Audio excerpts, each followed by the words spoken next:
આગળ વાત કરીએ મહત્વપૂર્ણ સમાચારની તો વિસાવદરની પેટા ચૂંટણીમાં આપના ઉમેદવાર ગોપાલ ઇટાલિયાની જીતથી આપમાં ખુશીનો માહોલ છે, ત્યારે બીજી તરફ બોટાદના આપના ધારાસભ્ય પાર્ટીને મોટો ઝટકો આપ્યો।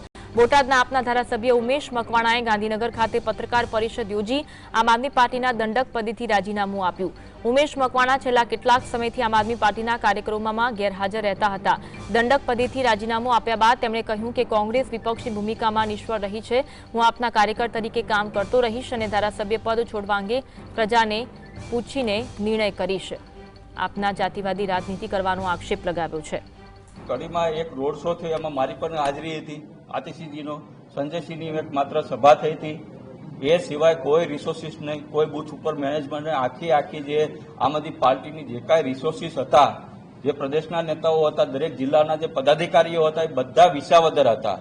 કડીમાં કોઈ પણ એવા મોટા નેતાઓ ક્યાંય જોવા નતા મળ્યા। એટલે માત્ર ને માત્ર જે દલિત સમાજનો જે આમ આદમી પાર્ટીનો જે કાર્યકર્તા જે કડીમાં લડતો હતો, લોન 10 લાખની લોન લઈને લડતો હતો, એ આજે એની જાતને એકલો સમજી ગયો કે આપણે જો આવી રીતના જ્ઞાતિવાદી જાતિવાદી જે પાસના કન્વીનરો જે હોય, જેને અનેક લોકોના ભોગ લીધા હોય, જ્યારે કોંગ્રેસની સભાઓ જ્યારે હતી 17માં, મેં જોયું છે બોટાદમાં કે એ લોકો જ્યારે કોંગ્રેસના મનોહર પટેલના એ 10-10, 20-20 હજાર લઈને એને પ્રજા એના સંબોધનો કરતા હતા, એવા લોકોને જ્યારે જ્ઞાતિવાદી વ્યક્તિઓને, વિચારધારાઓ વ્યક્તિઓને જો તમે પાર્ટી આગળ કરશે અને જ્યારે દલિત સમાજના વ્યક્તિઓ, જે પછાત સમાજના મુદ્દાઓ તમે ભૂલી જશો, તો ક્યાંક ને ક્યાંક અમારી પાર્ટી પોતાના વિચારો ઉપરથી અલગ।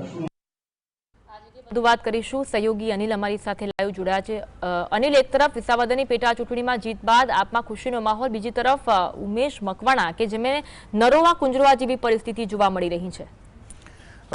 તમને કહી દઉં કે ઉમેશ મકવાણા આજથી લગભગ 1-1.5 વર્ષથી નારાજ છે। જ્યારથી એ જીત્યા ત્યારથી એમનો વારંવાર એક એવો આરોપ રહ્યો કે પાર્ટીએ જેટલું તેમને, એટલે કે આમ આદમી પાર્ટીએ જેટલું મહત્વ તેમને આપવું જોઈએ, તેમના નેતાઓને અથવા તેમની વાતને આપવું જોઈએ અથવા તેમના મુદ્દાઓને આપવું જોઈતું હતું, એ તેમણે આપ્યું નથી।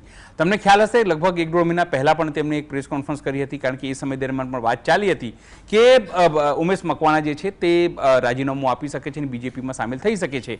પણ જે તે સમય દરમિયાન એવું કહેવામાં આવે છે, જે સૂત્રો કહે છે ભાજપના, કે જે CR પાટીલે એ સમય દરમિયાન ના પાડી હતી એમને, કારણ કે પોતે એ જે છે સ્વયંસેવક છે, બીજેપી સાથે ભૂતકાળમાં તેઓ જોડાયેલા રહ્યા છે અને વારંવાર એવું કહેવામાં એમના ઉપર પાર્ટીમાંથી પણ એક આરોપ લાગતો હતો, એટલે કોંગ્રેસમાંથી, કે એ જે આમ આદમી પાર્ટી છે એમાં જે પણ લોકો છે ક્યાંક ને ક્યાંક બીજેપીમાંથી જ આવ્યા છે અને એ વાત એમના ઉપર લાગુ પડતી હતી ને વચ્ચે વચ્ચે તો એ રજૂઆત પણ કરતા, પોતાની રીતે વાત કરતા, પણ એમને તક જોઈતી હતી કોઈ પણ રીતે કે એમને પાર્ટીથી વિમુખ કે પાર્ટીથી રાજીનામું તેઓ આપે। છેલ્લા ઘણા સમયથી એમને કારણ તો શોધી કાઢ્યું છે કે જે રીતે કડીની અંદર થયું, લોકો આયા નહીં, પણ એ વાત એમણે માત્ર ઉપજાવી કાઢેલી છે એવું કહી શકાય। કારણ કે હંમેશા કોઈ પણ પક્ષ એ વિધાનસભા બેઠકો ઉપર વધારે ધ્યાન આપતું હોય છે જ્યાં તેમને જીતવાની આશ હોય અથવા તો જીતવાની વાત હોય અથવા તેમને લાગે કે અહીંયા મહેનત કરીશું તો જીત મળી શકે છે। ઉમેશ મકવાણાને એ પણ ખબર છે કે જે તેમના ઉમેદવાર કડીથી લડતા હતા, આમ આદમી પાર્ટીનું કોઈ ત્યાં વજૂદ નહોતું।